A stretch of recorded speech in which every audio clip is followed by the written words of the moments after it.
আরেকটি বিষয় ছিল বিদ্যুৎ ও জ্বালানির দ্রুত সরবরাহ বৃদ্ধি বিশেষ বিধান আইন 2010, যেটা 2021 সালেও সংশোধিত হয়েছিল। সেটা রহিত করার একটা প্রস্তাব ছিল বিদ্যুৎ, জ্বালানি ও খনিজ সম্পদ মন্ত্রণালয় থেকে।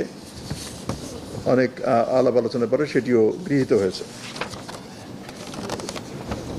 আরেকটি বিষয় ছিল যে প্রতি বছর 18ই ডিসেম্বর তারিখে আন্তর্জাতিক অভিবাসী দিবস পালন করা হয় আন্তর্জাতিকভাবে, আর আমাদের জাতীয় প্রবাসী দিবস উদযাপিত হয় 30শে ডিসেম্বর তারিখে।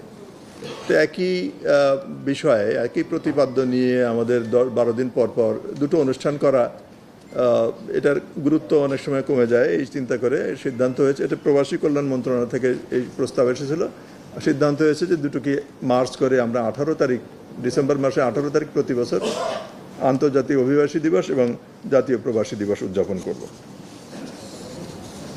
এই ছিল আজকের আমাদের আলোচ্য বিষয়গুলি। এইটা এত বিস্তারিত বলা সমীচীন হবে না, অনেক সময় লাগবার কথা। অনেকগুলি স্যালিয়েন্ট ফিচার্সগুলি বলা যেতে পারে। যেমন কিছু কিছু অপরাধের স্থল আগে ঠিক করা ছিল শুধুমাত্র বাংলাদেশের অভ্যন্তরে। এখন বাংলাদেশের বাইরেও যদি আন্তর্জাতিক অপরাধ ট্রাইব্যুনালের পারভিউভুক্ত জুরিসডিকশনভুক্ত কোনো অপরাধ সংঘটিত হয়ে থাকে, সেগুলিও এই নতুন সংশোধনের মাধ্যমে ইনকর্পোরেট করা যাবে, কগনিজেন্সে নেওয়া যাবে। একটা দুটো বলি, আমার সব কিছু মনে থাকবে না, আপনাদের মতো স্মরণশক্তি আমার অত ভালো না। আর একটা জিনিস আছে, যেমন একটা বিষয়ে অনেক আলোচনা হয়েছে কিন্তু সিদ্ধান্ত যে এই পাবলিক হিয়ারিং হবে কি না।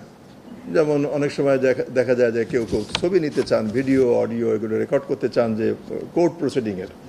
তো সেটা একটা অভিনবত্ব বা আমরা একটা মডার্ন হয়েছি, প্রোগ্রেসিভ হয়েছি, এটা আলাপ আলোচনা হয়েছে যে আমরা কোর্টের ডিসক্রিপশনে ছেড়ে দিতে পারি। কোর্ট হয়তো এগুলি পরবর্তীকালের রেকর্ড হিসেবে সংরক্ষণের জন্য তারা হয়তো অডিও এবং ভিডিও রেকর্ডিং করতে পারে। এই আইনের প্রভিশনটা রাখা হয়েছে। এছাড়া আরও আছে যে ইন্টারলোকিউটরি অ্যাপিল। যেন একটা মামলার প্রসিডিং চলছে, প্রসিডিং চলা অবস্থায় কোনো একটা পয়েন্টে অথবা একটা ছোট্ট অর্ডারের বিপক্ষে সংক্ষুব্ধ পক্ষ অ্যাপিল করতে চাইতে পারেন যে এই অর্ডারটা বা এই অংশটুকু আমি মানি না। তো সেই ওই ইন্টারলোকিউটরি অ্যাপিল তারা করতে পারবেন, এই প্রভিশন যুক্ত হয়েছে এবং সেটা একটা নির্দিষ্ট সময় দেওয়া হয়েছে যে 30 দিনের মধ্যে সেটা নিষ্পত্তি করতে হবে।